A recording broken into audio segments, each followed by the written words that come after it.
Cue the shark music.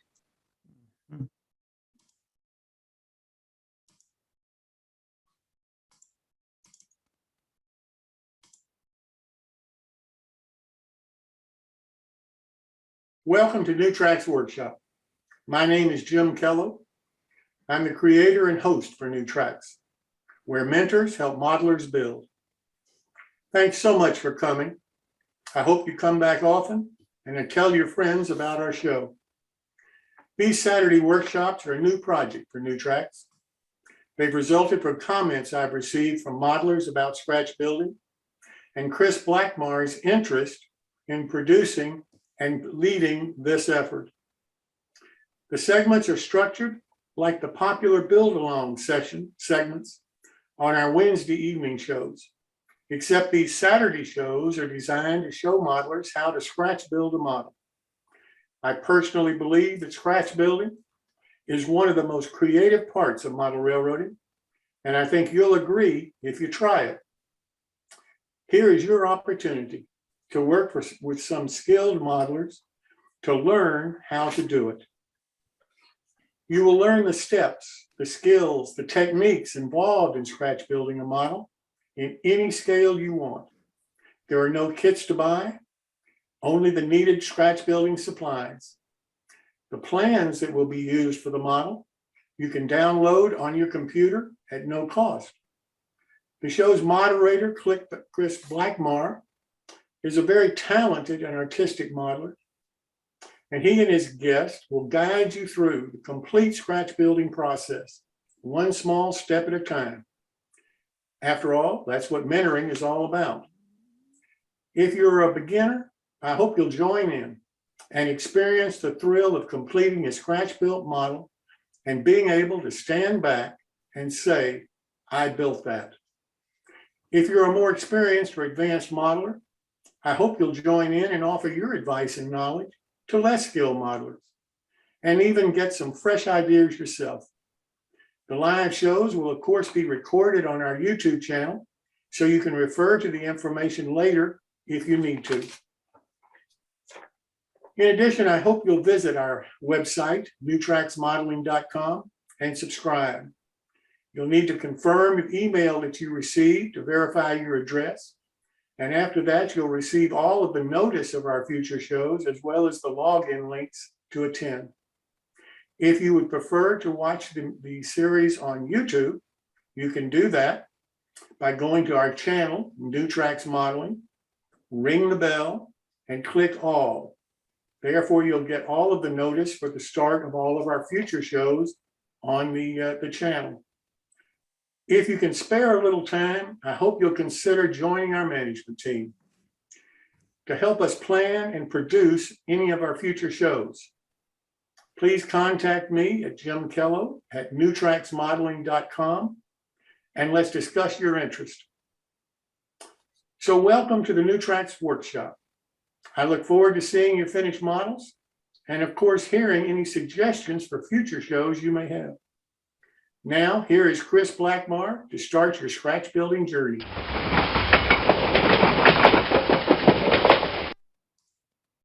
All right, welcome everybody to another installment here, and I want you to feel free to grab whatever beverage you like to indulge in and join us for the next 90 minutes or so.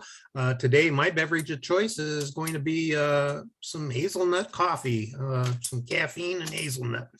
So we do have a tradition here of kicking off the show with an invocation. Father Ron is not with us today, but I'm going to go on ahead and play a quick video here of what I call the modeler's prayer. So Father Ron, take it away, please.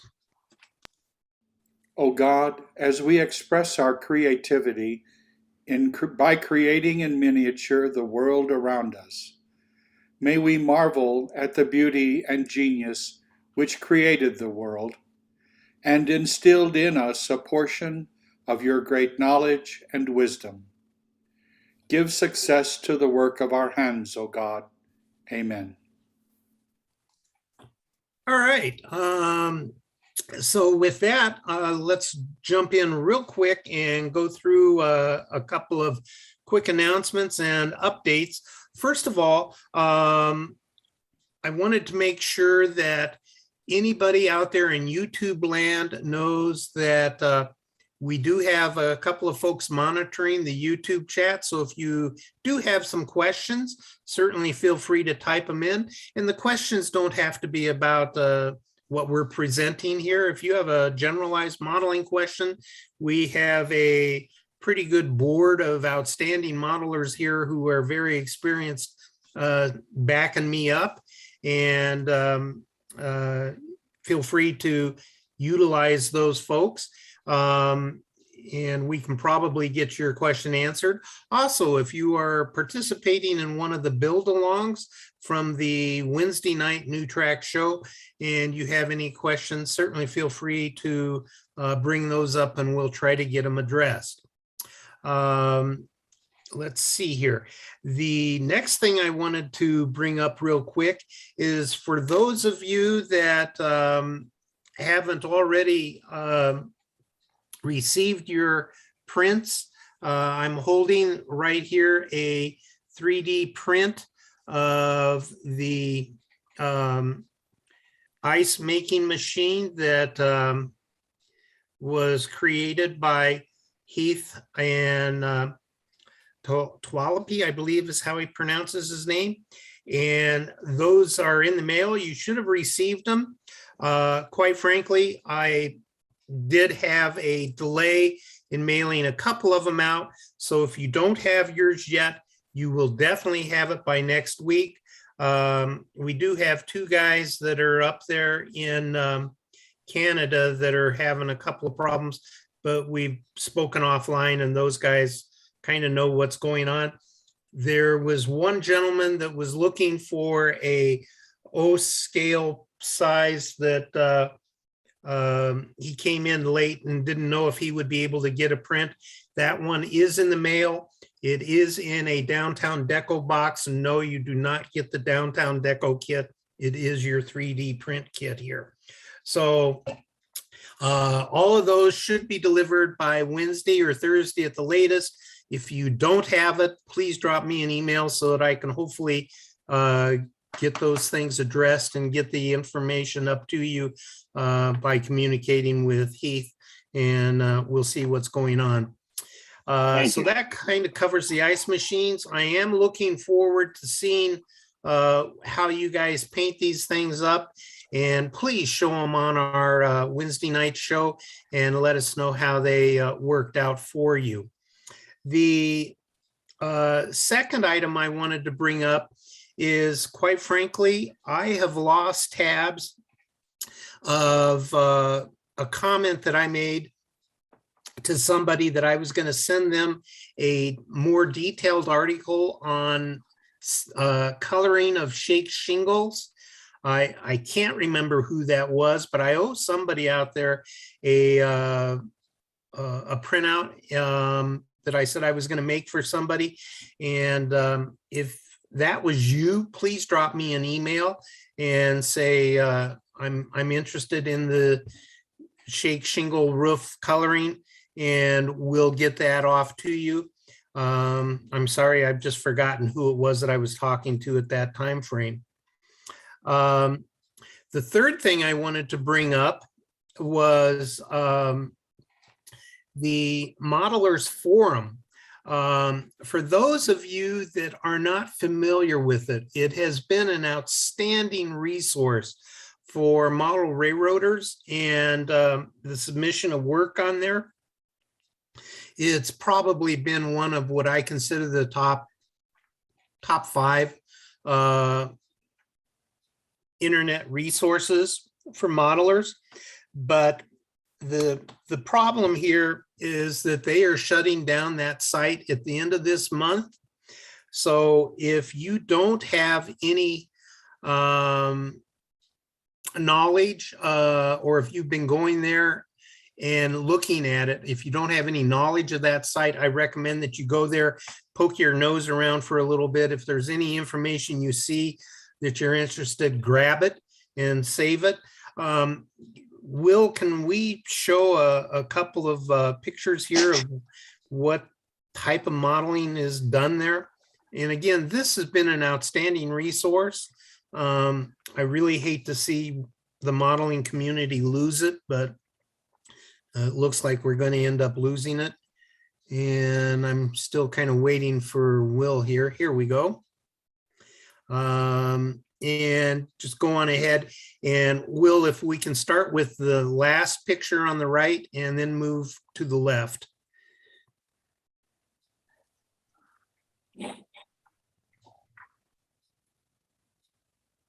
We can bring that one up.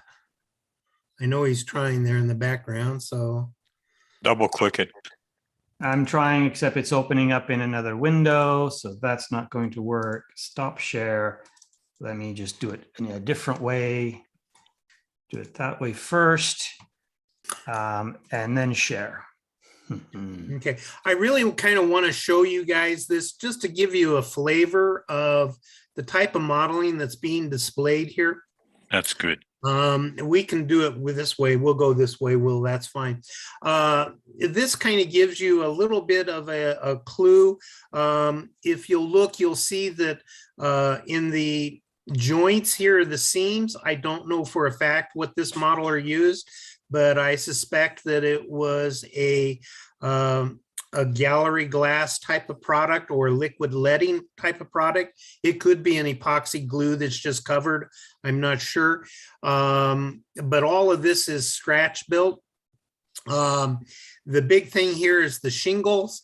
These are a slate type of shingle that he provided information on how to make them up. And so you can kind of see the type of thing that is being done here. This gentleman is, this was done by, let's see here. Eric Quebec. Yeah, Eric. Inject here. Yeah, yeah, go on ahead. The modeler's name is Eric Quebec. And those shingles were drawn with Farrell Draw 7. And they were done on Canson paper, which is paper that hardstock paper that you buy, that if you cut the edge, you are seeing what color is on the top of the paper in the edge as well. So that, like, if it was brown paper, you wouldn't have to color your edge brown. It would already be brown when you cut it. That's all I wanted to say. Yeah, and so my point is here, you can kind of get a clue just from what Richard said there about the type of modeling information that you can see. And that's why I'm encouraging you to go to the modelersforum.com if you haven't already seen it. And this just kind of gives you a little bit more of an overview of this particular structure. If we can go to the next one here, or Will. This one here, notice on this one, the gold medal flower sign and how it's kind of going across, but also notice the writing with the eventually and the why not now, and then the backdrop of the city coming across the bottom here. And then if we can go to the sign and show what it started out as. And so he describes how he goes through and put that sign on there. And you can see that the writing and everything was on this original sign, so that he cut out. So that's the type of modeling information that you can secure. If we can go back one more time to the wall sign applied. So now you got a better feel on what I was trying to point out here, and how this looks painted on, and the backdrops and everything. But anyway, that's just two examples of a wealth of information that you will find on that modeling site. Again, they are shutting that site down at the end of the month. So if you have something posted there, because I know a lot of you guys that are on here have posted on it, excuse me, if you want to save your information, or if there's something there that you are aware of, make sure to go snag it before they shut it down. Again, they're shutting it down at the end of the month. I'd like Okay. to mention one more thing about that sign. Mm-hmm. I like the fact that it was a full wall sign and there's no need to paint the structure. Yeah, yeah. Yeah, so anyway, okay. Yeah, that's kind of one of the things that excuse me, that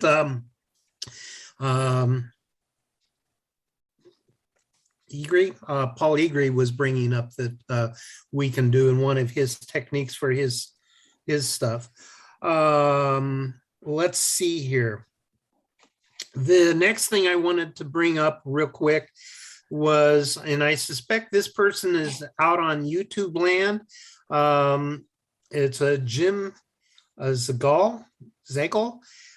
He brought up a couple of questions here, and I wanted to make sure that we got those answered because he had sent in a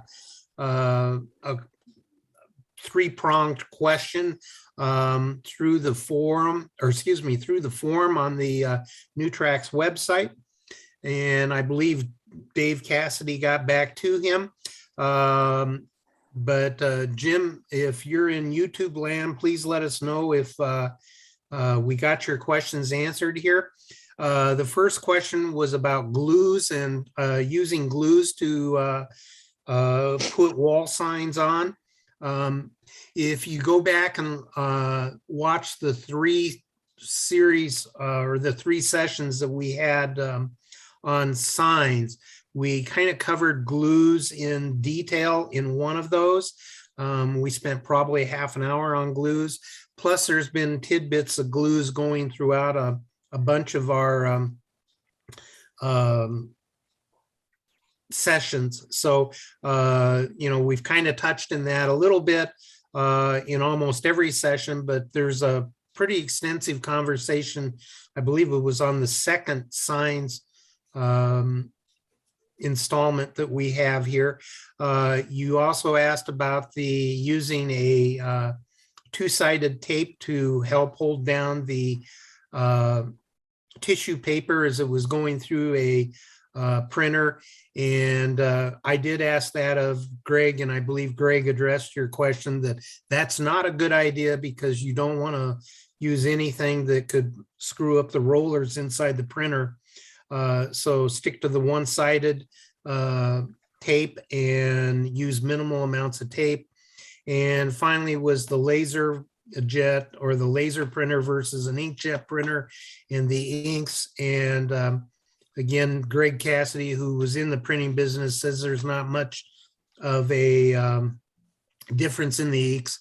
It has more to do with the card stocks or the paper stock weight is more important. So if we didn't get your questions fully addressed, please let us know. But again, all three of those questions we did address in more detail in the series of signs, those three sessions that we've held earlier. And with that, that kind of brings me up to Tom Farrell. Tom Farrell's a modeler who's been coming in and is going to join us here and kind of present some information each week. And Tom, I believe this week you were prepared to talk about something, and I don't know if you're going to be talking about jigs today or not. I thought it was jigs, but if you had something else prepared, please feel free to discuss that. And I'm going to turn it over to you for the next little bit.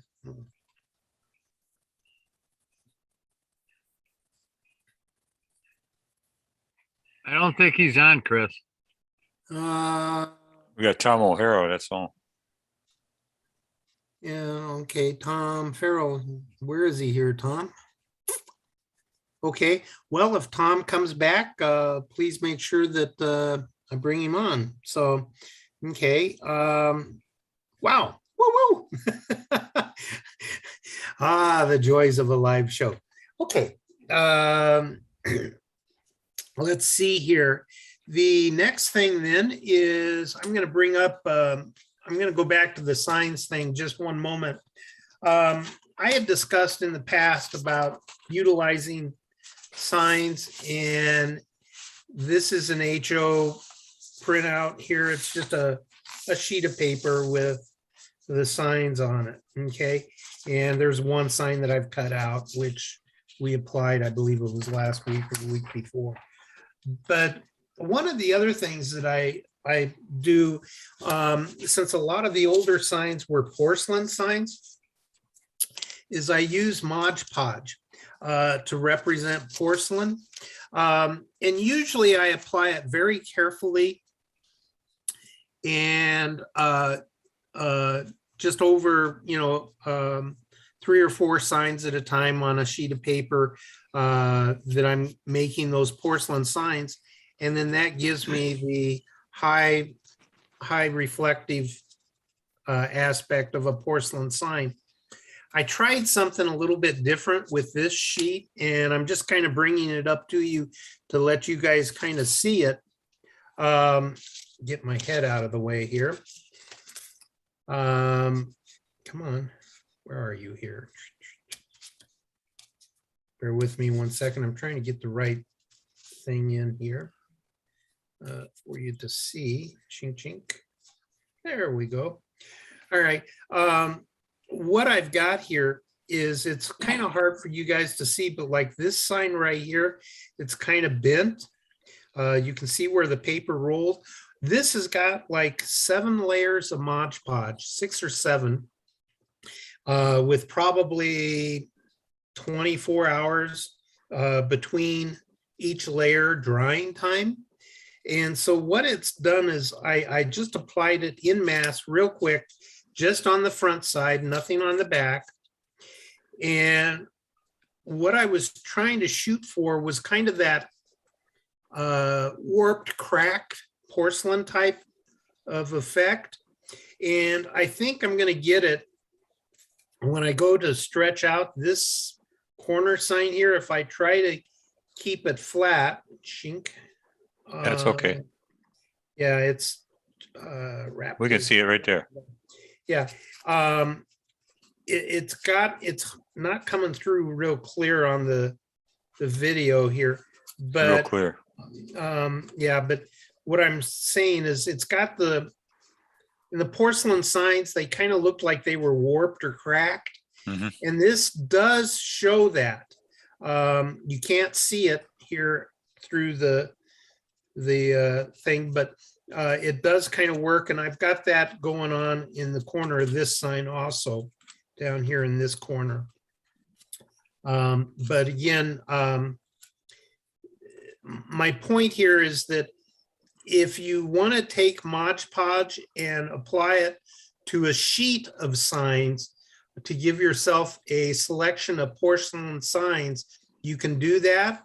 And then take your Pentel marking pen or whatever and just color the edges of the sign with that rust color. It will bleed a little bit into the paper, but your sign should be okay. And then you can always use some other coloring techniques if you wanted to rust it or do anything else. Or you could use a very sharp pencil point and make nail holes.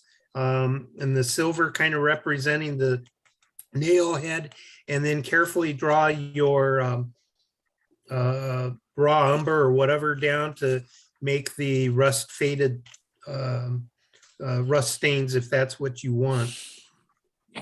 But anyway, the point here is that feel free to, if you wanted to apply it in mass, Mod Podge, and you get the rolling of the paper, don't get disgruntled with it.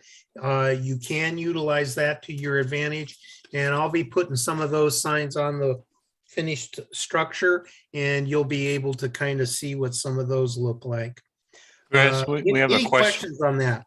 Yeah, we have one question from YouTube, and it says, are there any special considerations in making signs overlap a faded sign with a newer sign, partially covering it?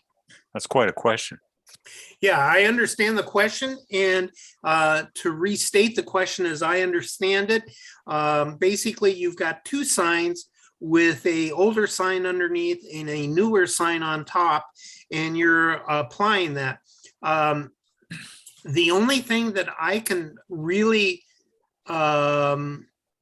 say that I personally pay attention to is the edges of that newer sign.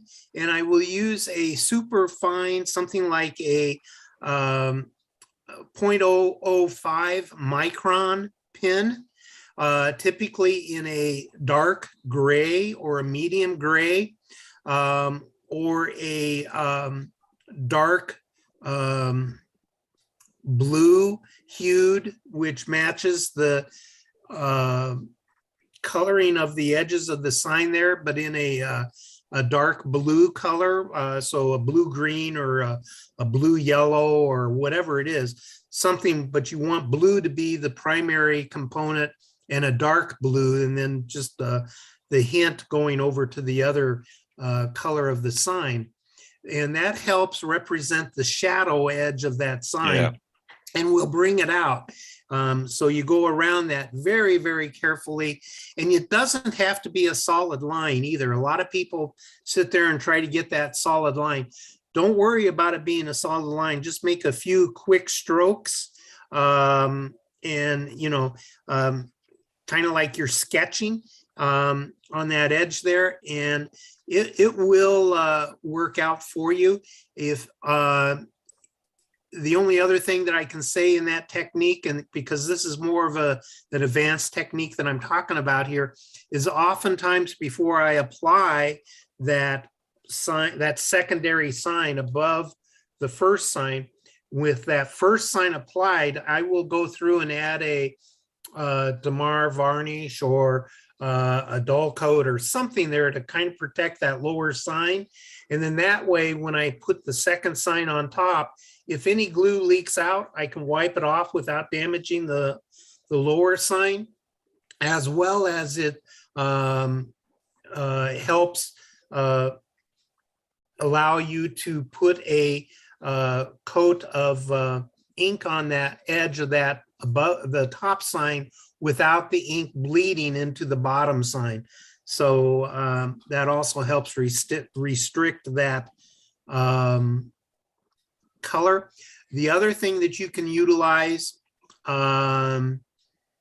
particularly if it's a water slide decal on that bottom line, the military guys call it a panel line liner. It's a very, very thin wash. It is actually a wash and not a tinting agent or a tinting strength of colored whatever inks. And I tend to use inks over acrylic paints or over paints. Using chalks or soft pastels is kind of marginal in that case. So I do tend to use the inks, and for control purposes, I tend to use the micron pens.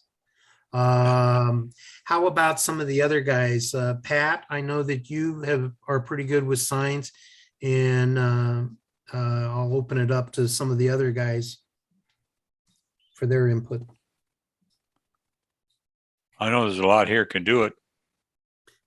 Yeah, I'm sure there's some other techniques. Come on, guys. Let's Gary? give this person more than one technique.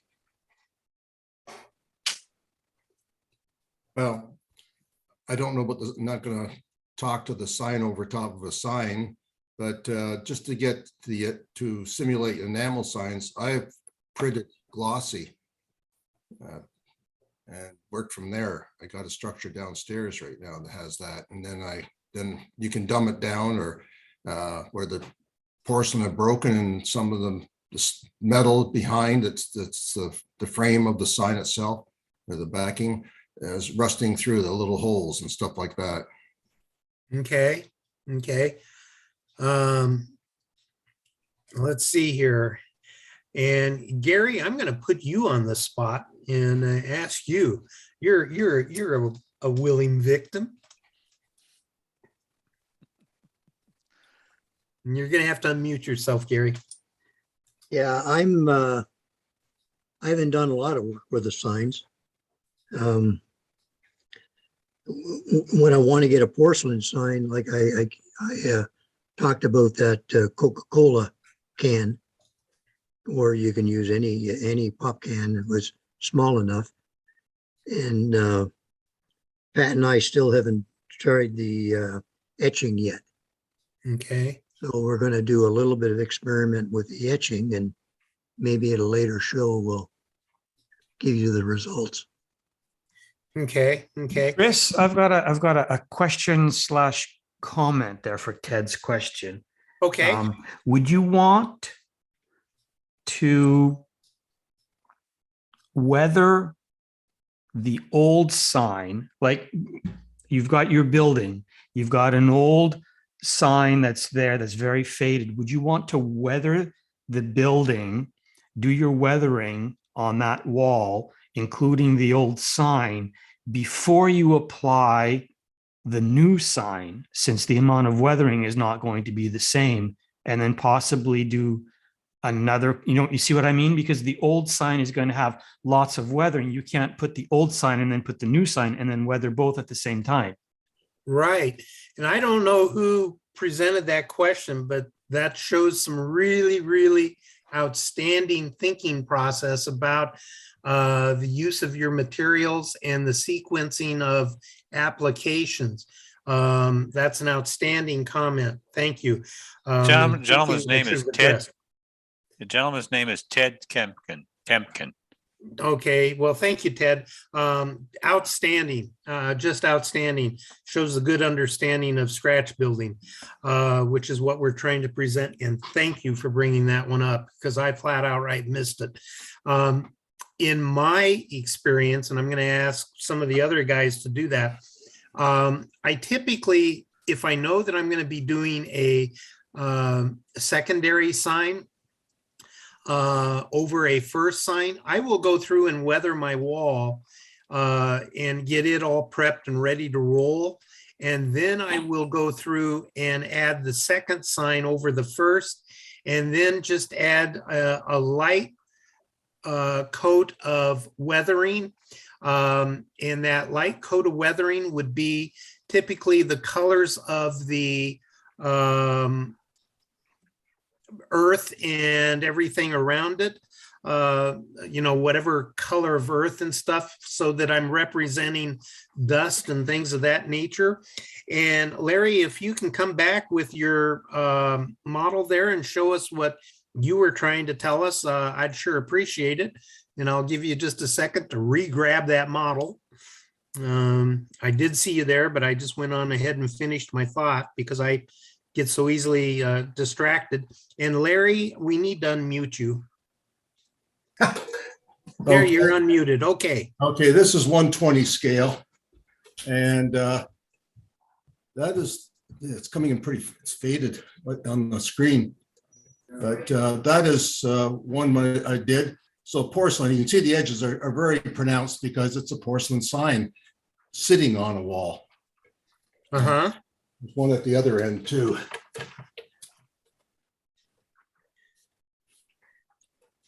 Okay. Wow. What did you weather the signs with? Are number one, did you use acrylics or oils? I was using acrylics, but oils Okay. is something I'm going to go to. I'm trying, because with acrylics, I use it for my scenery, everything. But now with all the military stuff and all the new techniques and inks, I haven't had a chance to experiment so much because I'm still building a layout. Yeah. And stuff like Yeah, that. no, they look excellent. I could tell that they were acrylics or inks, and I just, really couldn't, oils, but I couldn't tell which for sure. I can't see what I'm doing. I hold this up in front of my monitor. Yeah, no, they look real good. And I love the broken window with the sign on that. And that's 1/20th scale. So that's pretty good sized. So Garden size. yeah. Good old G scale. So I like the chickens hanging in the window. Yeah, that was a friend of mine. that was great. That they sold rubber chickens. I had these little rubber chickens. Yeah. Everybody complained about the foul in there, Yeah. but the Well, that's- building's all sagged because I broke the foundation in the building, the center of the building, the foundation was compromised. So when I built the whole building, everything, every door had to be built skewed. The windows, of course, near the center cracked. And so everything is cockeyed. You had to build to how you think when a building collapses in like that. And it carried right up the whole front. Wow, it looks good. But yeah, the advantage of you guys in G scale, F scale, garden scale is that you can go to the dollhouse shop and they've got all of those things like rubber chickens Yep. to utilize. So, okay. Woohoo. All right. So hopefully, I don't know, did we answer the question there that was brought up about, excuse me, double signs on a newer? So go through, put on your basic weathering, and then come through and just use a lighter bit of weathering. So yeah. I think he was satisfied. Okay. If we didn't get it answered, or if you have other questions, please let us know. But outstanding question. That's one of the best ones we've gotten. All right. Things you need to think about when you're doing some of this stuff. And that's just good general modeling. All right. Let's see here. I'm going to go on ahead and move my computer and get ready to show you today's show. And I still haven't seen Tom Farrell yet. Is he here yet? I'm not seeing him in the list. I'm only seeing Tom O'Hara. Tom up there from Beeham. All right, good old Beeham. How wet is it up there these days while I'm moving my computer around?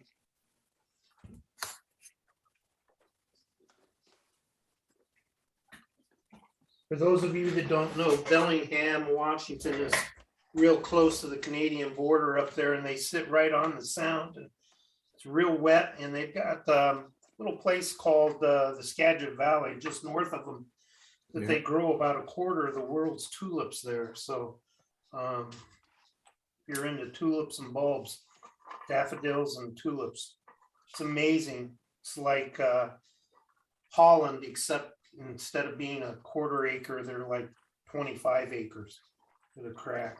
Colors are amazing. All right. We're going to talk about putting the walls together today. And so we're going to talk a little bit about jigs and things of this nature. What I've got here is, come on, let me get my self-centered here. I'm sorry. I moved my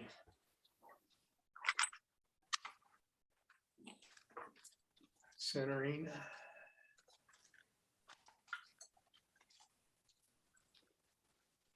There we go.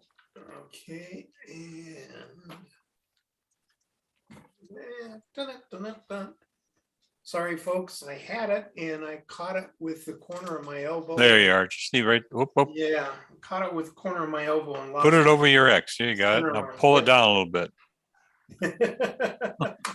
Okay. All right. So what we've got here is a wall, and this is to the kind of tall section of the ice house. And basically, I put together my walls in an L-shaped fashion. And a lot of times I just make simple jigs. And so I will utilize angle blocks, machinist angle blocks. I just buy the cheapest ones available. And I use 1, 2, 3 blocks. I've got some solid 1, 2, 3 blocks. Again, you don't have to buy the expensive things. So the cheapest ones you can find will work for this process. And the nice thing about the 1, 2, 3 blocks is if you're building railroad cars and stuff like box cars and HO, they'll actually work pretty well in those. And you can utilize these things. I stand them up on end, And then I will use the blocks on the outside. And then I'll use a square, and I'll come in with a square to help make sure that I've got everything squared up. And that's how I kind of do it. And then I'll come in with a second 1, 2, 3 block. And then, so I've got kind of an L going, and I do this for multiple L's and kind of glue it together. And we'll go back into that here in just a moment. And then the second thing that I will utilize on this is magnets. And so I've got a bunch of these little tiny magnets up here that I utilize that are like, when you stick them onto something, they're like impossible to get off. And but if you need to hold something on against it, just put your magnet on the back and your metal plate on the front, and that will work that way. The other thing that you can utilize, if you so desire, are some metal plates. I do utilize metal plates once in a while. If it's a little bit bigger type thing, I will use a, it's just a wall, a marble tile sample, or a little piece of like a marble coaster, and those work pretty well too. So I've got those, but basically that's how I make my holding jigs on the fly. The other trick that I pay real constant attention to when I'm gluing my walls together is the volume of glue. Let's talk about that a moment. Number one, it's real important to know what kind of glue you're utilizing and the properties of your glue. But you know, if you're using wood to wood or something like that, you're going to be better off on using a yellow glue than a white PVA glue, as we all know. Styrene, that's a whole different gluing technique, which we'll cover when we do styrene buildings. But talking wood and wood glues, you want to be real careful about the volume of glue that you're utilizing. Now, I'm going to utilize my good old, this is my glue bin. You guys have all seen it. Toothpicks with business cards in a Altoids tin. And so I'm going to use just a bit of the good old Eileen's tacky and throw it in on here. And the trick that I'm trying to get after here to show you guys, or to remind everybody of, is go through and use just a minimal amount of glue. So here we already have the corner piece glued in. And so what I'm doing is I'm covering this edge right here. And I'm just using, quite frankly, it's a scale 4x4. This is HO scale. I have colored this piece with some chalks, or more appropriately soft pastels, after staining the wood with, I think I used 2 coats of hunter line driftwood on this, and then I applied the soft pastel, and we've all gone through that. So as you can see, this, once it's glued in place, is going to totally cover up that seam. This is different from the other way of doing it, where we went through and added, where's my piece? We added the 1/4 inch or excuse me, the 4x4 or whatever along this edge here. So we did it earlier. And then we'll be gluing our secondary wall to it so that when everything comes together, they will match. So you can kind of see that. So you've got, my bottom line here is you've got 2 different methods. You can do your corner trim in advance, or you can do your corner trim post walls.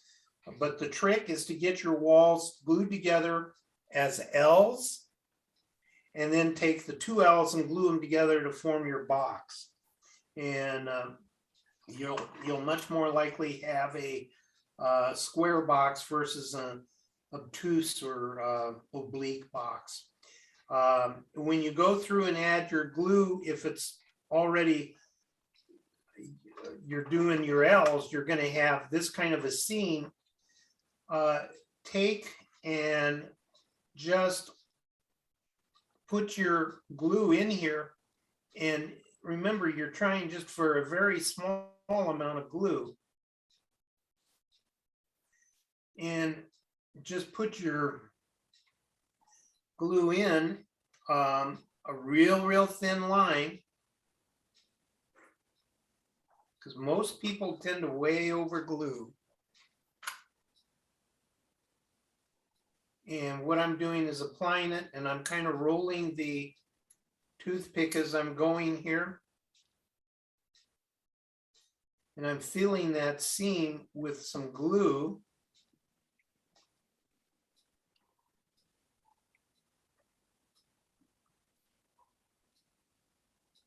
So I've got the glue in there. Then I'm going to take a clean toothpick and I'm going to roll it in that seam a little bit. And that's going to kind of cover it up. Make sure you got extra glue at the top end and at the bottom end here, because you don't want it coming out.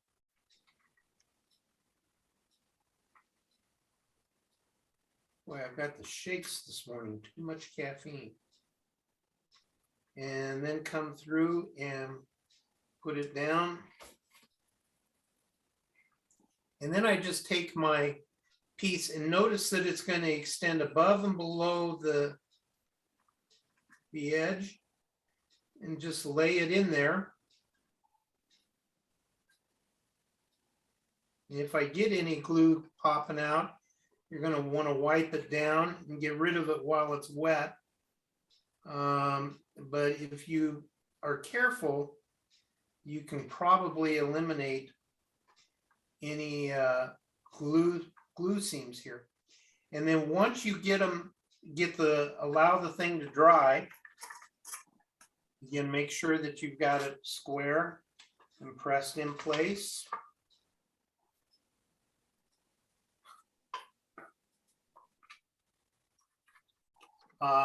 What I tend to do is I will go through and use a flush nip cutters, and then I just go through and, you know, keeping the same angle, snip it off, make sure that you're wearing eye protection, because that piece will tend to fly. If it's on an angle, such as this piece here, if I've got a real long piece, I'll first kind of cut it down so that it's easier to get to.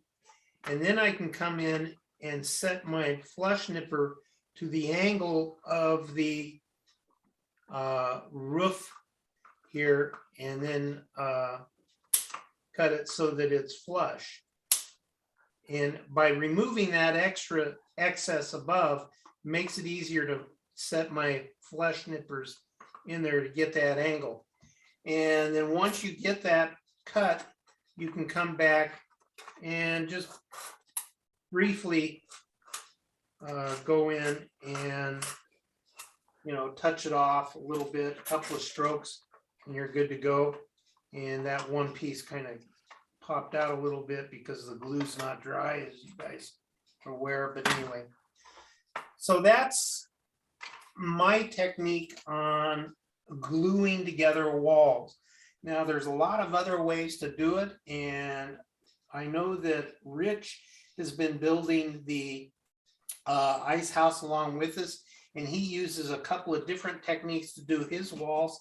So I'm going to turn it over to Rich here for a few minutes and let him discuss, using clamps and some other techniques to glue the walls together. So Rich?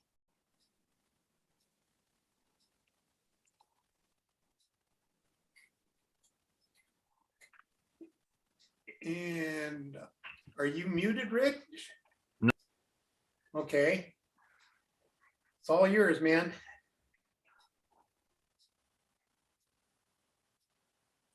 I think you're muted still. Will, would you please show the tools pictures?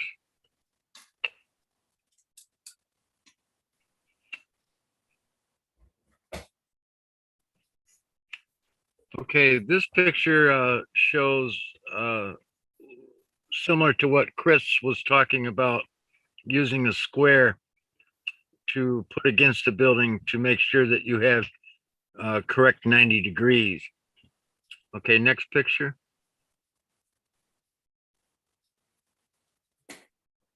Okay,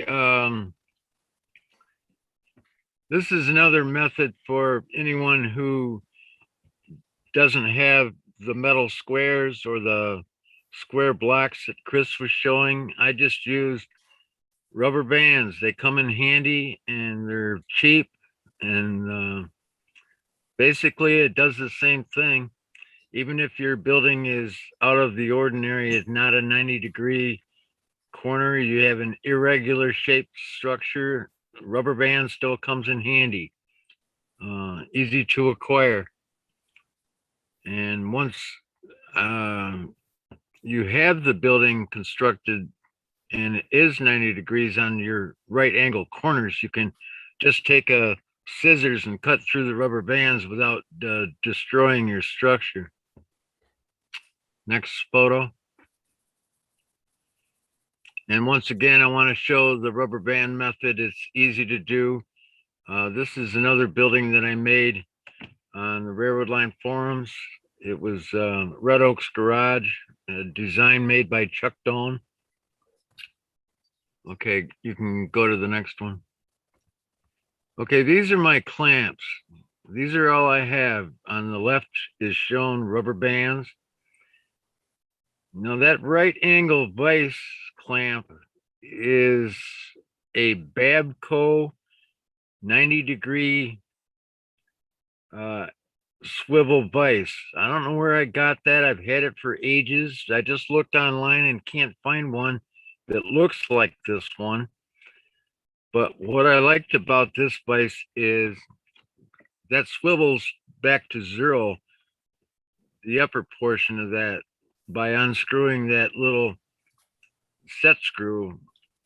If you have a building that's irregular shaped or pie shaped, and you want to do, say, a 45-degree angle, that comes in really handy because your corner will be glued to whatever angle you set that at. Now those gold clamps I bought from Lee Valley Tools. They come in really handy. The ones on the two on the left are 12-inch clamps, and the other two clamps, I believe, are 6-inch clamps. I did find a problem when I was gluing together a hydrocal structure made of plaster. What would come in handy using these is a small piece of Velcro glued to the inside of those are brass clamps. And I actually broke my building by screwing it down too hard. Either a thin piece of wood, a piece of Velcro, or something on the inside of those would be really handy to have. And in the back, I am showing 3 squares that I use. That's okay. Next picture. Okay, I've been asked before about what glue I use to glue wooden boards to my ice house, and this is the glue. This tube is only 5/8 of an inch, but usually on a larger diorama or structure that I'm making, I'll use 2 of these tubes to complete my diorama.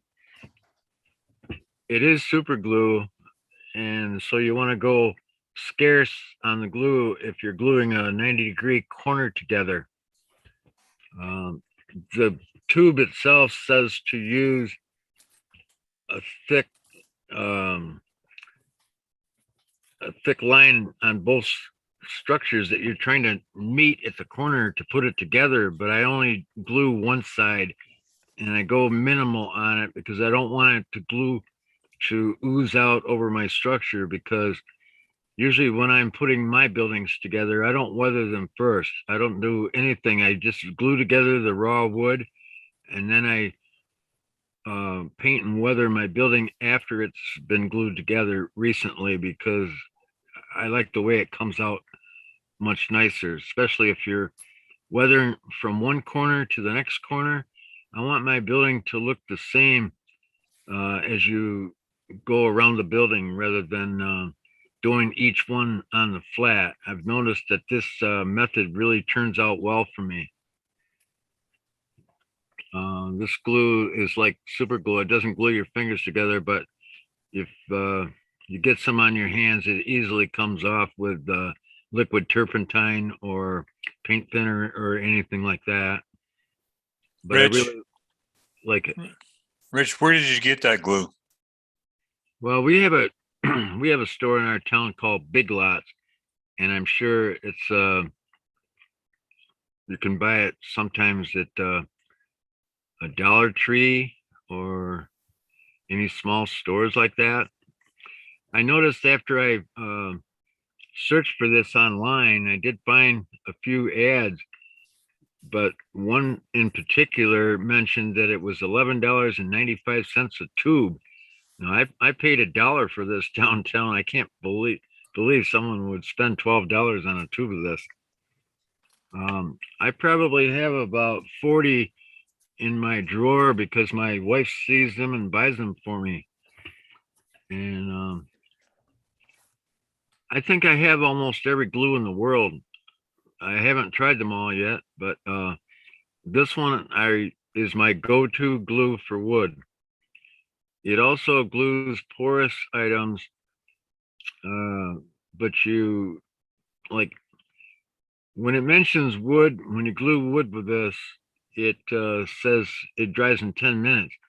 On a porous item, it would dry in 30 minutes. But I also use this glue to glue my hydrocal walls together. A lot of people like to use epoxy. I don't really like the way epoxy smells, so I don't use it as much. I just use this, even though this has a stringent smell to it. Still, I like the way when I glue this to wood,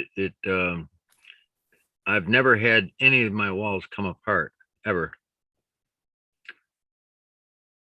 It may be because of its consistency or thickness, the glue itself. I think, was that all the pictures I had on the tools? Okay, this is just pushing up square items like Chris had mentioned earlier. Just to make sure you had a 90-degree angle, I use a square or a square piece of steel. But the rubber bands come in handy or better. Okay, let's go to building number 1.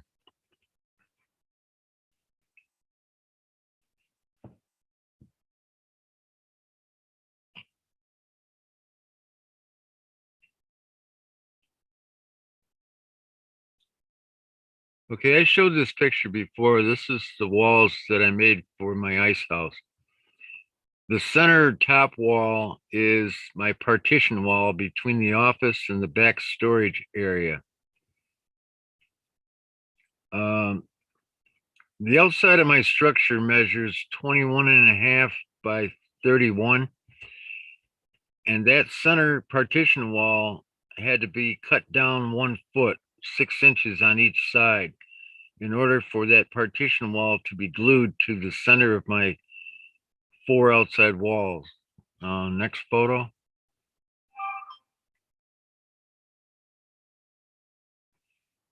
Okay. In order to get that partition wall to glue up exactly 90 degrees, I drew a pencil line which can barely be seen under that freight door in the center. Now, I don't know if you guys can see that pencil line, but it's there for me when I go to glue on the next longer wall on the outside. I didn't want to put glue on both edges where it gets attached to the building and slide down the wall inside and smear glue all over the inside of my other wall, especially if I didn't have it set at a particular 90 degrees. So rather than do that, I glue on the partition wall to one side first, and then when I get ready to glue on my other wall, I just add the glue to that wall, and that eliminates all the glue smearing. And the 2 outside walls at this point have been glued on here. Now, another reason why I do a full floor is that helps to square up the structure as well. If this were a 2-story structure, the second floor added would also help secure the building to make it square. After you put in the glued flooring, though, you wouldn't necessarily need to use the squares on the outside of the building to see if it's at 90 degrees, because your floor was cut at 90 degrees and it's done for you. So gluing this together one step at a time helps out. Okay, next picture, I mean. Okay, can we skip this one and go to another one? Okay, this is after I glued my whole structure together here, and you can see that pencil line below the freight door in the center of the picture. My wall got glued in at 90 degrees, and I was happy with it because the freight door actually was along that center line on the flooring. So there was no need to move it around. And at this point, I took my ruler and measured across from the outside of the office, which is the shorter width section, to the center of the center partition wall, and I got exactly 11 feet. So the rest of that structure is 20 feet from the center of the partition wall to the other side, which makes up 31. Now you notice on this, I did not bevel my outside longer walls. And the reason why I didn't do that was it was uniform all the way, all across the structure. So I was thinking at this point to add trim to the top roof peaks, which would help facilitate adding the roof later on without any open holes, especially if you're going to add lights to this later. The trim pieces worked out the best. Can you make the next photo? Okay, the next one. Okay, this shows the trim pieces that I added, which I also beveled at the bottoms where it attaches to the outside long wall. And it just worked out the best for me in this particular situation. Now, other structures I've done, I've beveled that outside long wall, but this one I didn't have to, and it worked out. So next picture is showing the roof on that one. Okay, I wanted to make a removable roof for my ice structure because at this point I don't have any lights planned to add to this yet. And the outside horizontal boards on the underside of my roof along the longer sides were added because when I put my roof on with just the two trim boards at each end, the roof didn't sit perfectly flat and showed a hole at the lower side roof corner. So I added the two horizontal boards, the longer boards, to cover up that hole, which worked out quite well. And at this point, I didn't have any. I'm doing a board and batten roof on my ice structure. At this point, it is not there yet, but I think with the added boards to the top would help weight it down some and help eliminate that hole too. Okay, Rich, we're gonna be going into roofs next week and the following week, so you can, bring up some of this stuff there too. Yeah, when I did my building number 2 for this diorama, which is a stone structure, I had a problem with that, and I wouldn't mind showing what my problem was and how I attacked that as well. That would- Okay, okay, yeah, we'll bring you back on that one, that's for sure.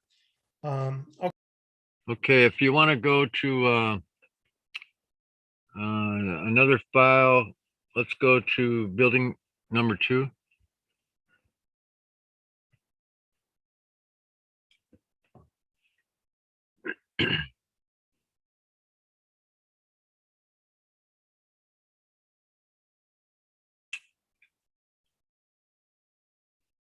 Okay, go to a different photo. Go to the one with the all the hydrocal walls showing. No, the other one. Okay. Well, let's see. This is building number 2. It's a hydrocal structure, and it was a kit by C.C. Crow called the Cherry House. And I chose this building because it had the square on the upper wall next to the doorway, which I will be using to transfer my ice from one building to the other. And these walls have the lintels over the openings on this. And when I had the wall turned over, I pressed down on my wall and ended up with a crack. That's why you see that crack to the right side of the doorway, top and bottom. When I do these hydrocal structures, I glue 110-pound cardstock paper to the inside walls to help fortify it. These buildings are quite fragile in unglued form as well as glued together form. And almost every one of these I make, when you glue that cardstock in there, you can see where I cut the opening on the bottom right wall. I'm going to put a freight door in there. And the other 2 walls, I left the cardstock across the wall because I don't have to add any wood to the outside sills or the top of those doors. I'm going to just glue my doors to the cardstock. Sometimes it helps, sometimes it doesn't. But those other 4 openings at the bottom, which shows smaller windows like a cellar window, I just painted those with acrylic paints and added wood to cover them up rather than put a window in those, because I don't have any windows that size. And being HO scale such as this is, I don't want to have to try to make a window for each one of those 4 openings. Okay, next picture. Okay, this is the inspiration for my structure. The building on the right is CC Crow's Cherry House, and the building on the left is his brick house. These two buildings came together as a kit, and he sells that kit for $50. But I think that currently his I'm not sure about this, whether his website is these are not available now, but they could be. But this is HO scale. Yeah, right now CC Crow is kind of running behind on stuff. On some kits, he is accepting orders. On other kits, he is not. So you'll have to look at the CC Crow website if you're interested in those kits. Okay, thank you. All right, this is showing the cardstock walls that I put on the inside of my hydrocal structure and some vertical 2x6s, which I glued on here to help facilitate my doors. And the two upper right and the lower left show those cardstocks where I left them, because I just took 2x6s and glued those on to make interior doors rather than make a door for the outside with a backing on it to glue it into the partition. You'll see that here.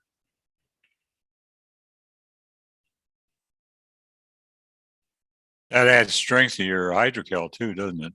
Yes, and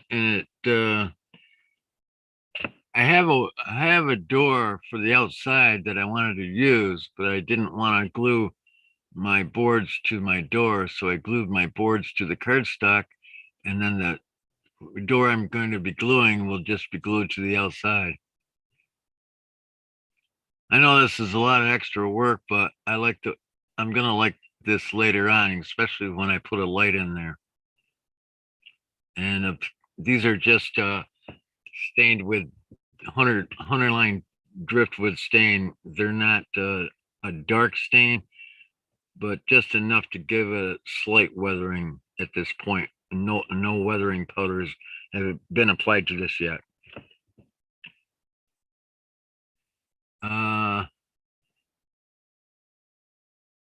Okay, that's all. Next picture.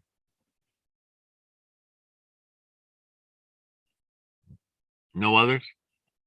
That's it. Okay.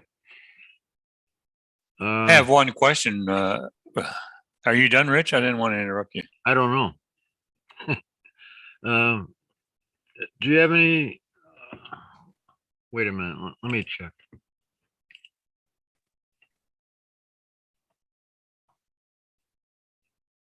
While we're waiting, Chris, there's a question on YouTube. Gentleman's asking about the signs again. I'm sorry. He's asking, the best process noted for making porcelain signs is to use thicker paper and then coat with Mod Podge or gloss medium? I tend to use a Mod Podge. I have used a gloss medium. Both of them work. It depends on how can I say this? It really, the Mod Podge gives you a little bit thicker of a coating than the medium, but I've always watered down my mediums. If I don't tend to use the medium as much as I tend to use the Mod Podge because I seem to get a glossier coat or a glossier finish with the Mod Podge. And by applying 5 or 6 coats of Mod Podge in very, very thin layers and allowing it to dry completely, you can get an absolute mirror finish on the sign, and to the point that it will reflect like a mirror, quite frankly, on your sign. So it's, and I've never been able to do that with the other materials other than the Mod Podge. So I tend to lean towards Mod Podge myself. I don't know if anybody else has any other experiences out there that they can share. That question was from Lee Stormer. Okay. Hopefully that answered his question. Sure it did. Okay. Chris, I'm done except for, I'd like to show one bottle of glue that I use for wood as well as that fix-all that I showed earlier. Okay, Could you spotlight me? you are. Bigger picture? Okay, so that's the Elmer's Extreme Glue. Yes, that is also a white school glue, but it has extra grab capabilities. Okay, and that dries real clear. Yes, or well, white. And you can buy this at Walmart or any of the package stores. Okay. And what's the drying time on that one? And is it water soluble? Does it clean up with water okay if you needed to wipe excess glue? Yeah, soap and water. And I don't know the drying time, but it just it's similar to all the other Elmer glues, but it just grabs a little better. It's a little thicker consistency. Okay, so it's a higher tack PVA. And it's great for wooden shingles or paper shingles or the Campbell shingles. Okay, okay. And real quick, like I'm gonna go back. Was there anything else for Rich, by the way? No, Before that's we leave, about Rich? that's about it for today. Okay. I also made a slider that's inside on that hydrocal structure, but we can show that later when we do the roofs if you want. Yeah, well, actually, we'll probably come back to it when we do hydrocal, because we'll be doing a structure in hydrocal, specifically hydrocal and foam. So that'll be a real good point too, to also bring it up.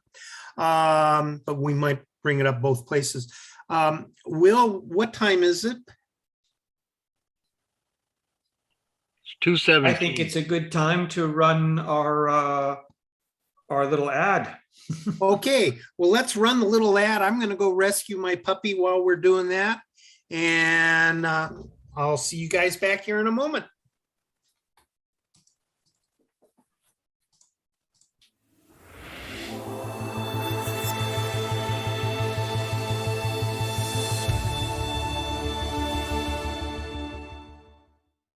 Welcome to the world of scale, O&S railroading. We are your resource for all O&S scale modeling. Both our magazines are advertiser supported and free to read online, download as a PDF, or even print. All advertisers are hot linked to their website, so if you see something you like, just click.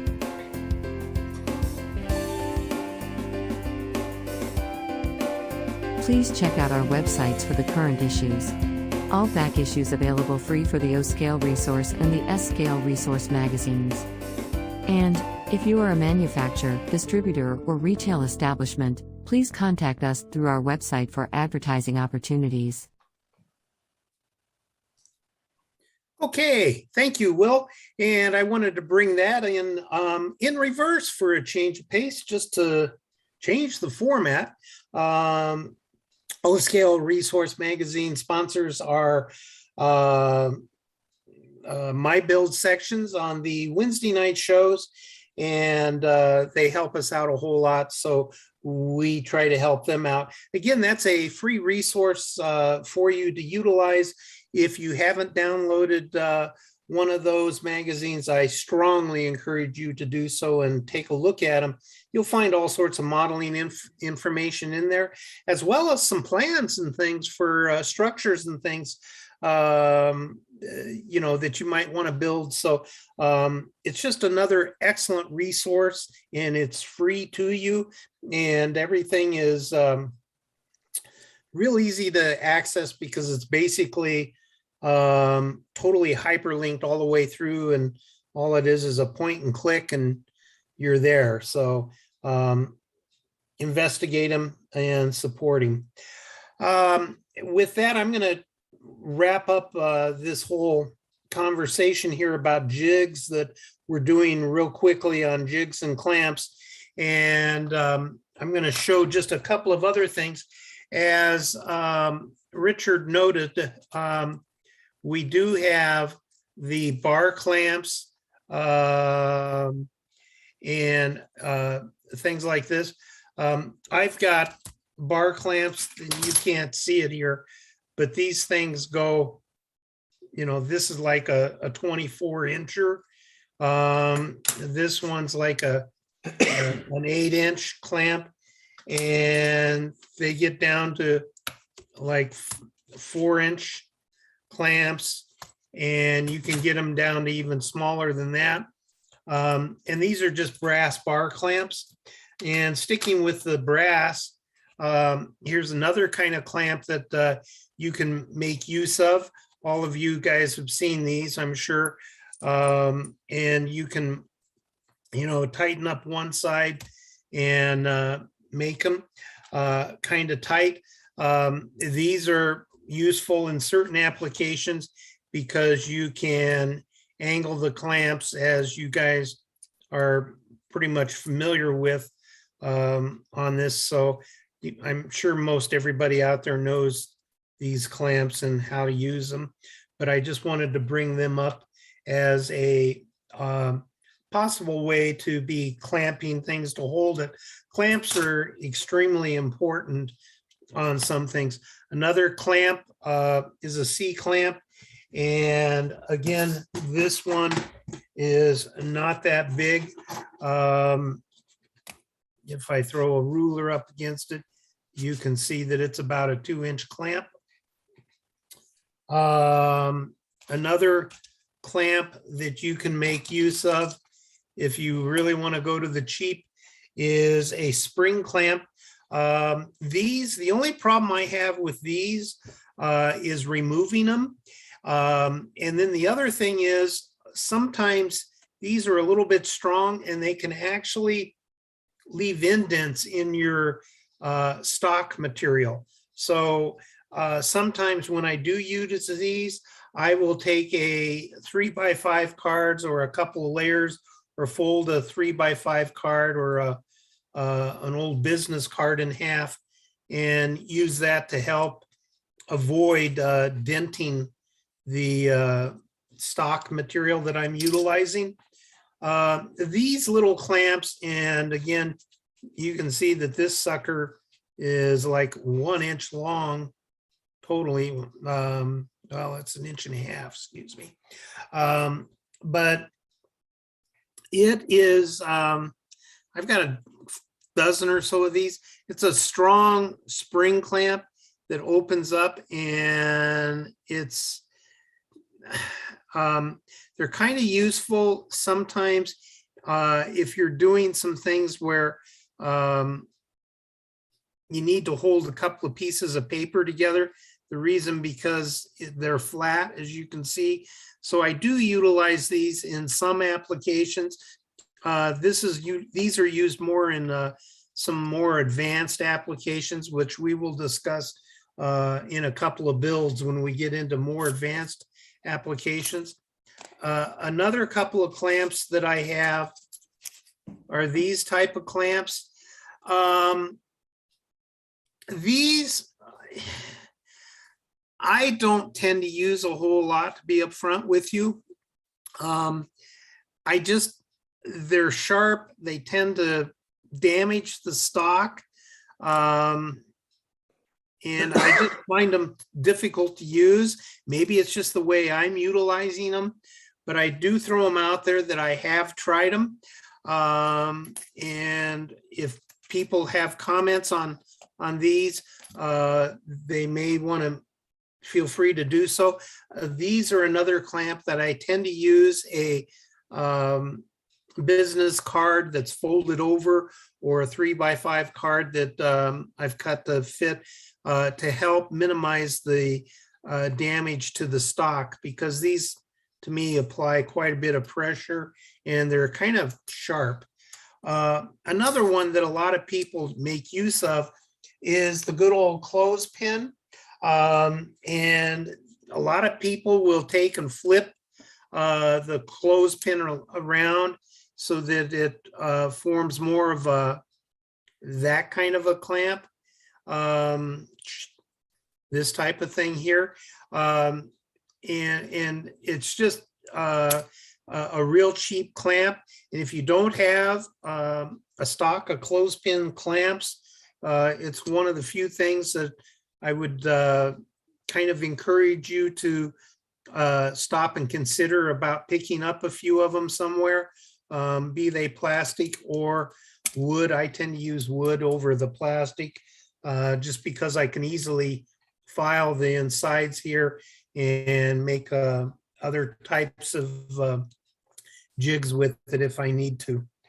So that's a quick discussion on clamps and everything. I do have a gentleman who, quite frankly, is preparing a multiple part series for us on doing clamps, and we can go back to the regular screen, Will. That's preparing a deal on clamps for us, a multiple series parts. So I'm looking forward to that and getting that done. We'll probably be starting that in about 2 or 3 weeks, I think it is from now. Let's Hey, Chris, see here. Yes. I like to use these as well. Yeah, I'm sorry, you're off on the side there. There you These go. are miniature clamps, miniature wooden clamps. Okay, yeah. Okay, are they like a closed clamp? Miniature? You're muted again. They're miniature clothespins. Okay, And I okay, got them at Walmart for like $1.50 a bag. right, And right. I use them to glue strip wood onto other backing board Okay, or the corners of a sign. If your sign is towards the edge of your structure. okay, okay. Very good. I'm going to open it up the floor here a little bit and get some input from some of the other guys here because we've got some excellent modelers and I know you guys utilize some other, excuse me, type of clamps real quick. Can you guys share with us anything else that you guys tend to use? I know we haven't covered all of them. Come on, guys. Boy, everybody's gonna hang me out to dry today. Nah, Chris, I'll come to the rescue. I use sorry, I don't have anything because all my stuff is packed up because I'm moving. I use what's called a quick clamp. Okay. You can use it with Irwin for you guys in North America. I know Irwin makes some, and it's just it's like a bar clamp, like the Japanese bar clamps that you showed, the brass ones, but the lever's got a mechanism on it that makes it really easy. You can use it with 2 fingers to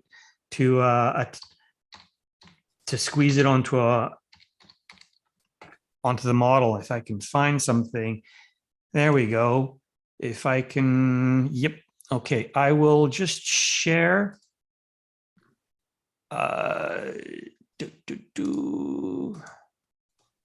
There. That's what I'm talking about. Okay, okay, So they're tiny. Like well, those are 4 1/4 inches, so they're really small. A 2-pack for $13. I've got a couple of them. I've got one that'll clamp probably about 4 inches, and another set that clamp up to about 6 inches. They're really handy because if you've got 2 things and you need to just quickly clamp something up, they work. I find they work quite well. okay, excellent. And one comment that I was going to make about Rich's clamps, he was showing a 4-corner clamp. For some of those, you might want to also look at picture frame clamps. Those are a cheap source of that 4-corner type of clamp. I know that there are some that are being made specifically for modeling by a company, and they're kind of expensive. I have not personally used them, so I cannot speak to their use and functionality other than saying that they're available and out there. If any of you guys have them, I'd love to get some input on them.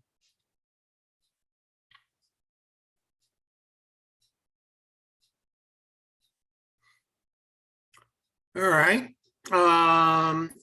Do we have any other questions or anything else that's come up from the YouTube channel today? Those clamps are a little expensive. The big ones. I find myself using my where they're the Exacto, just the cheap Exacto That- clamps. Okay. Yeah, you're kind of, there we go. Yeah. Yeah, just the cheap Exacto clamps. Use those, I just keep my desk clean. Yeah. Always handy. Along with all the Okay. others, along with the clothespins. And how long are those clamps that you use? These I think are only 6 inches. They make a bigger version too, though. Okay. And do you know the name of the They're manufacturer? Exacto. They're Exacto. Exacto. Exacto. Oh, okay. Yeah. Okay. They're old. I mean, I don't know if they even still make them. They're just old Exacto clamps.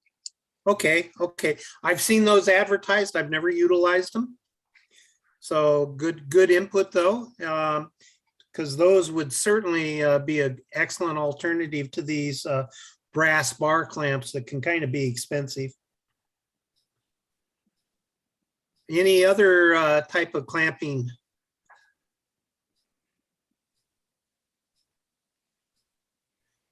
All right. Let's see here. So we're coming up on the 90-minute mark, I believe, guys. So is there anything else that anybody wants to bring up real quick for today's show? I hope everybody's making some progress on whatever modeling you are doing. It's real important to stay active in the modeling. And again, I'm trying to make this as kind of a round corner where you guys can come in, kind of listen and watch on the side and model as we're going through it on whatever project you're working on. Just kind of pick up a little bit of information here and there and share your information. Yeah, Chris. Yeah. Getting back to that glue that everybody uses on my hydrocal, I've used that expandable glue.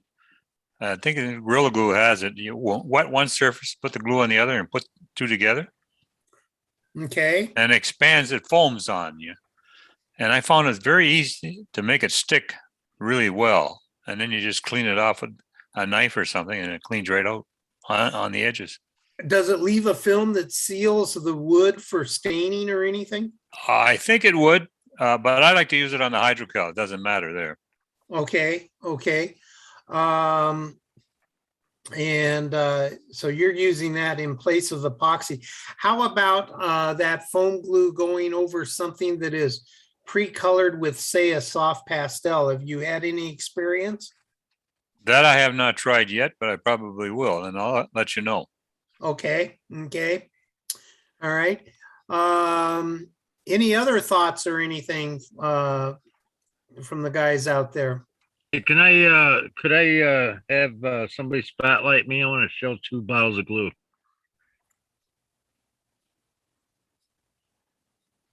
You are spotlighted. Yeah, as soon as you talk, Rich, you're spotlighted.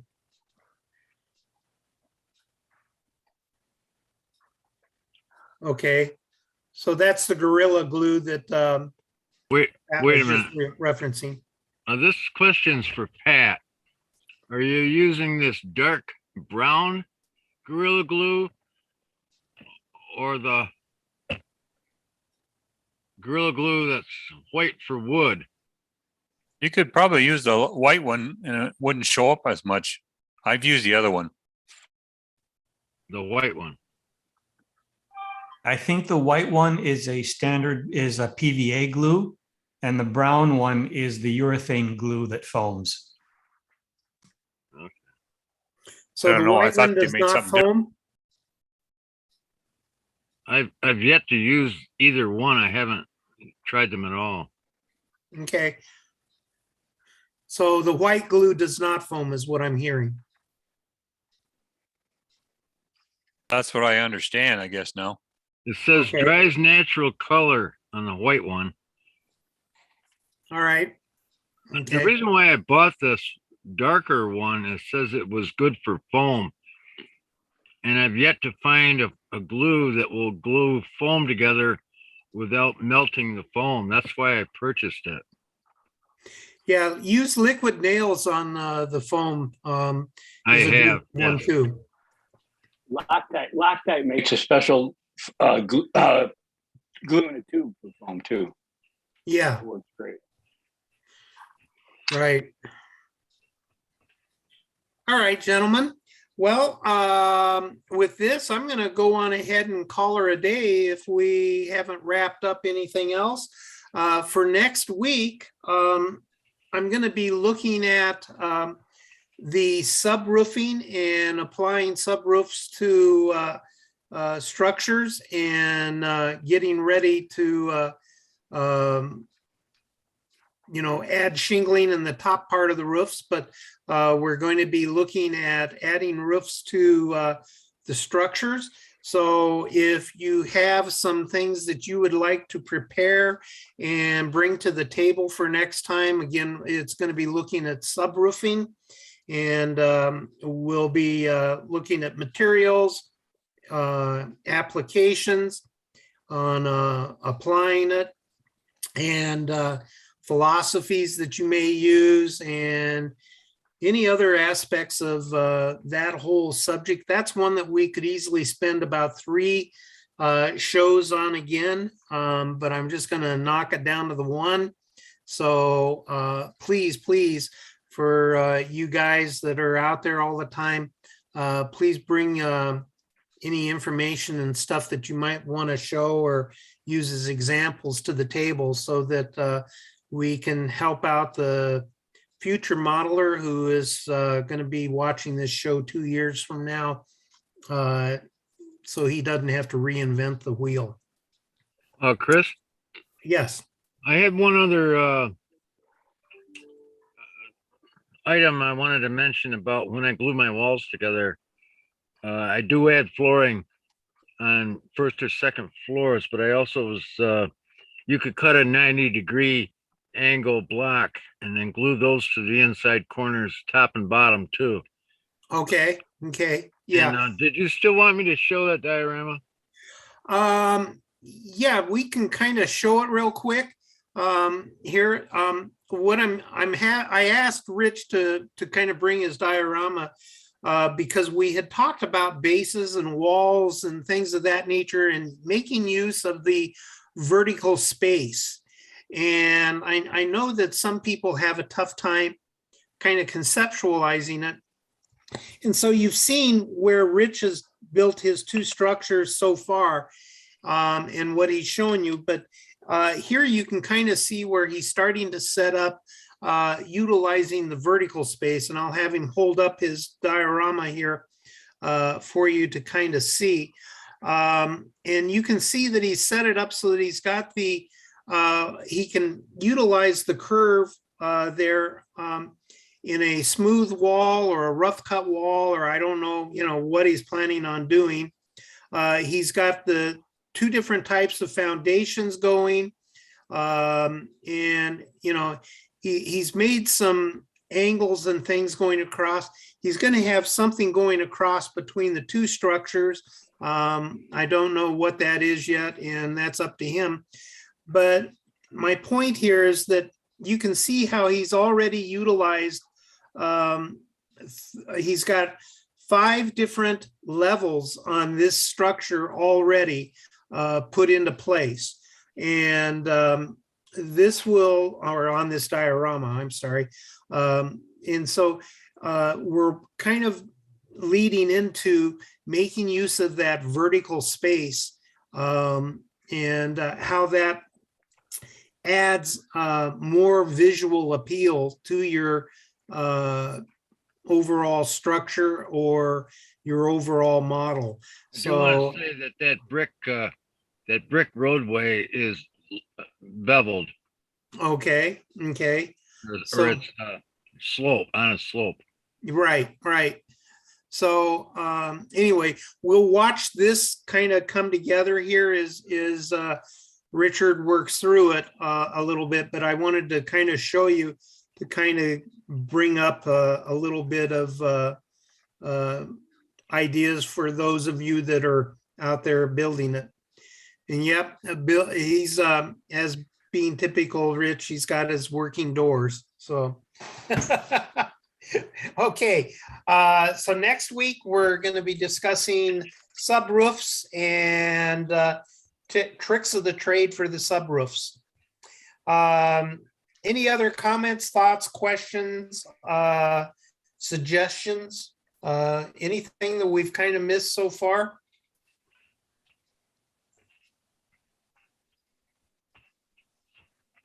Is there anything else coming in from YouTube land?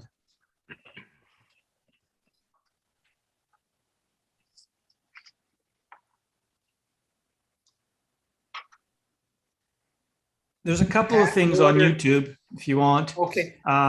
From Ted, he's asking, does anyone use canopy glue as a substitute for PVA? The answer to that is definitely yes in my case.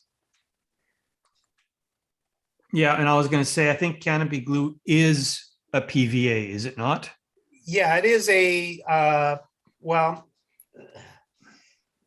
yeah, it is a PVA. It is At very least thick. the pacer that I use is a PVA. I use a Pacer 560. Isn't it a little thicker, Chris? Yeah, it is a thicker PVA, but it is a PVA. I'm just double checking it here. Yeah, it's a polyvinyl vinyl acetate emulsion. So it's a PVA. So, and I use the Formula 560 canopy glue by Pacer almost exclusively. I picked up a new bottle of white glue.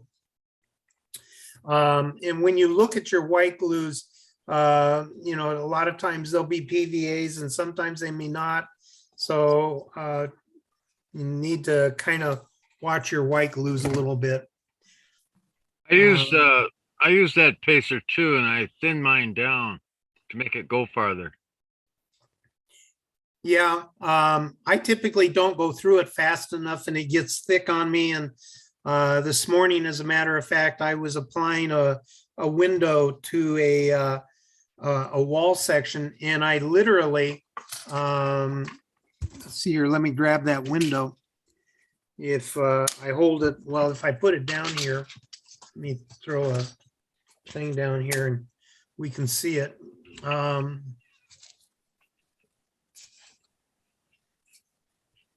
I literally applied the acetate to the back. You can see that there's acetate in there. And the acetate was applied to the back. You can see I did a sloppy job of cutting it. But when I applied it, quite frankly, along this edge, right along in here, it's still drying. But because my glue was too thick to lay down, quite frankly, I ended up putting a little bit of glue on the back of or on the tip of a toothpick. And then I dipped that toothpick with glue into my water. And then I came back and tried to spread it out on the casting. And then I dropped the acetate into that water glue mix. And that's why it's kind of taking a little bit of time to dry. But as you can see, quite frankly, I got some excess glue in this neck of the woods right here. And excuse me, it is not affecting that. Let me pull this down here. It's not affecting that part, you can see that you can still see through that window with no problems. And it's not really, my point is it's not cloudy. So yeah, the pacer glue does dry really, really clear. And these castings are, excuse me, just a real quick down and dirty Campbell castings that I'm utilizing on this because they're going to be mostly covered up. The other tidbit that I can offer real quick, because I did not show this, is the door handle is painted with a gold, not a brass, but a gold Vallejo colored paint.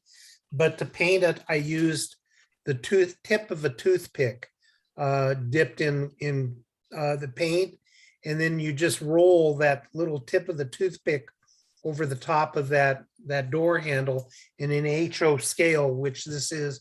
It'll give you a pretty clean door handle versus trying to hit it with a brush.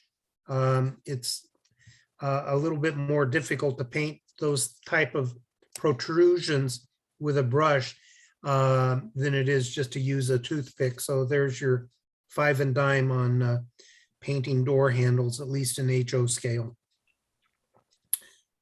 All right, gentlemen, anything else before we leave for today? Well, I'd like to thank everybody for joining us today. I hope you had a good cup of coffee or whatever beverage you are indulging in today. Please make sure to take some time out for doing some modeling this week. If you have any questions, comments, or thoughts or something you'd like us to address, feel free to email me. My email address is on the New Tracks website underneath the Scratchbuilding workshop page, or use the form. We do have a questions form on the New Tracks website, and we love feedback and we love hearing from you. So please feel free to make use of that stuff and communicate with us.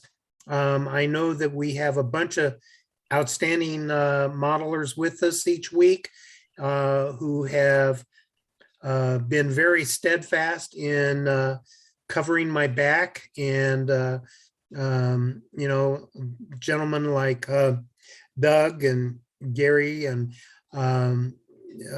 John Garrity, you guys have just been very, very substantial in making sure that this is going to be useful to other folks on down the road. And the only way we can increase that usage is by getting all of those folks that are newer out there to ask your questions, because we cannot, quite frankly, answer those questions without knowing that they're out there. And a lot of us have been doing this so long, it's second nature to the point that we've forgotten what those questions are. So feel free to speak up. There is no such thing as an oddball question for us. And we do have enough experience here to get it answered. All right, I'm off of my soapbox, and gentlemen, have a good week, and we will talk to everybody next week. Thank you for joining us. Look forward to seeing you next week. And Will, if you want to go on ahead and